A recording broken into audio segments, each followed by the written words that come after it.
This is Getting Past It, where real life meets real growth. I'm JR, and in 10 minutes or less, we're tackling thoughts, habits, and truths that hold us back. Let's get past it together.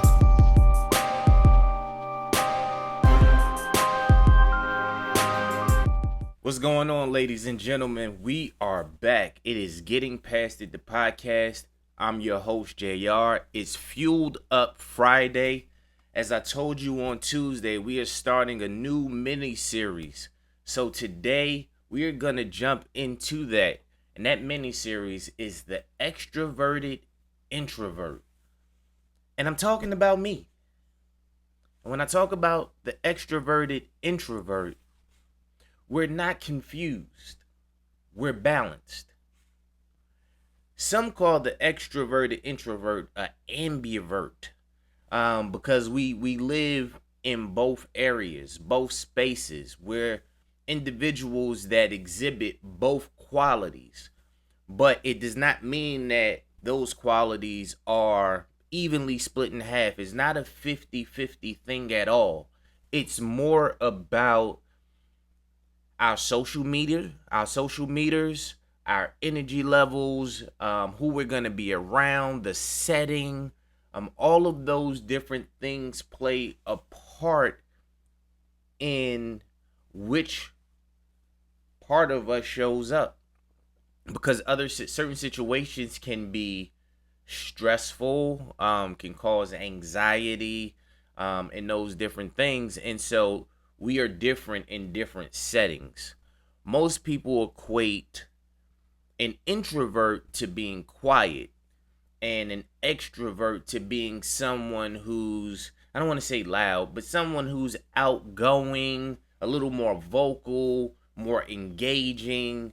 But we fall into the middle of those things. Both of those things can be true, but as an extroverted introvert, one day I can be the life of the party and ready to go all in and do all things. And then the next moment I could feel like I just want to be in my room by myself, nobody around me. I need time to decompress. I need time to recharge. I need time to re-energize.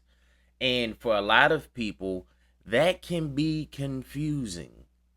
I know I have a bad habit of I think they call it like FOMO, fear of missing out, right? So you see things going on and you immediately are like, I want to go do that thing. I want to engage, I want to participate. And as the time gets closer to go do that thing, um you find that same level of it, that level of excitement that you had begins to dissipate, because now you got to start getting ready and all those different things that go into it. And now it's more like, I really don't want to go. I think I just want to stay home, watch a movie, read a book, journal, write some things down, or maybe do nothing. I just want to be alone and in my space. And that has caused quite a bit of confusion, I would say, throughout my life, because when you show up one way, a lot of times that's how people expect you to be consistently. And so if you've been the life of the party, that is the expectation that your friends or family may have of you. They may feel like, oh man, every time JR comes around, he's ready to go. He's energetic, he's talkative, all of those things. And then when you show up differently, for them, they may think something's wrong when nothing is wrong at all. Right? But then there's the other piece to it where you might also be the person who, like I said, always in the moment wants to go do until it's time to actually go do. And that can cause your friends and family to think you're a flake. Um, and that you're just giving lip service. And so it's an interesting place to live in and find the natural balance in, because those emotions and those feelings and waves can shift rather quickly, just depending on the environment or the space that you're in. But I want us to start thinking about it differently, right? Us being able to live in both spaces, from being an introvert to being an extrovert, makes us extremely adaptable, right? We can be in a lot of different settings, whether it be a one-on-one setting where you're having that deep conversation with somebody, or in a large group setting, where it's more of a round robin, and it's an overall discussion. Or we can also take those reflective moments to be alone, to ourselves, to recalibrate, think about what we want to do tomorrow, to plan for the future, to reflect on the things that have previously happened. We don't necessarily need people in our space to be okay. And that's okay.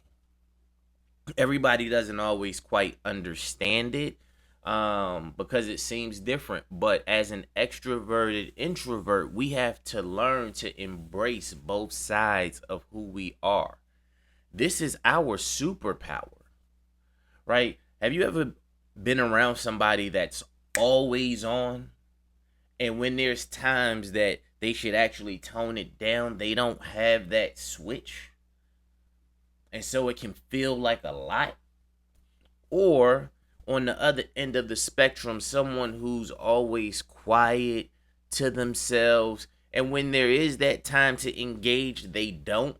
And so it can feel like they're disinterested, or just don't care. And that can be the confusing part, because it's often mislabeled as such, when those people can just be, when you're quiet, you can be thinking, you can have scenarios going through your brain, all of those things.